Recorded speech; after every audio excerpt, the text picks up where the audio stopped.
America. It was like all of a sudden there was sunshine. Some thousands of fans and even hundreds of press were there at the newly renamed John F. Kennedy Airport. Emotions ran high. Some fans seemed, let's be honest, delirious. I was there. It was wild. The kids were really on top of a roof of a hangar, and they were all over the place on the tarmac, too. Bruce Morrow, WABC radio disc jockey, cousin Brucie, was witness. When they landed at JFK, we had a press conference, so to speak. The press had an attitude, adversarial, snarky. Does all that hair help you sing? Definitely, yeah.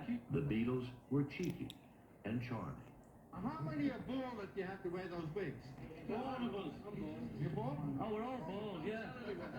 Their talents honed in the caverns and taverns of hometown Liverpool, the band had become a sensation in Britain and Europe. News reported here at NBC. One reason for the Beatles' popularity may be that it's almost impossible to hear them.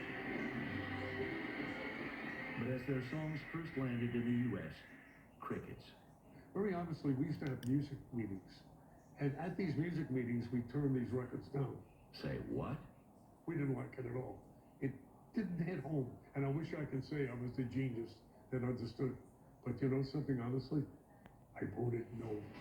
Back then, the average American teen listened to the radio at least 3 hours a day. And late in 1963, when the Beatles finally got airplay, their songs shot up the charts. And all those DJs, they were like my personal friends because their voices were in my ears all the livelong day. Jamie Bernstein was 11. Her dad was the conductor of the New York Philharmonic.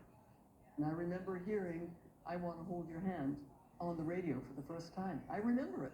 Played by cousin Brucie. I got a call that afternoon from the record company. And they said they're sending up an armed guard with a promotion man that night to give me a new record by the Beatles. Well, I didn't have to tell you. All heck broke loose. I played it 8 times that night. Even before setting foot in the United States, the Beatles were well on their way to conquering America. Did you have a crush on any of them? So, in the very, very beginning, I had a crush on George. He was so pretty. And then pretty soon thereafter, I switched to John Lennon and stayed permanently with John Lennon for the rest of time. He was my favorite Beatle. Beatlemania, for adults, a confounding frenzy. For kids, a welcome contagion, especially after the Beatles' explosive performance on The Ed Sullivan Show.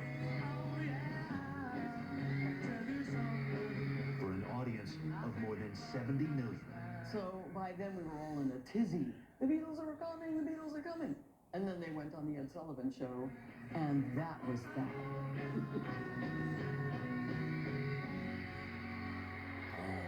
And a special thanks to the Village Trip Festival, really cool people downtown, which held a Beatles event with Jamie and cousin Brucie earlier this week, and that's how we kind of tagged along.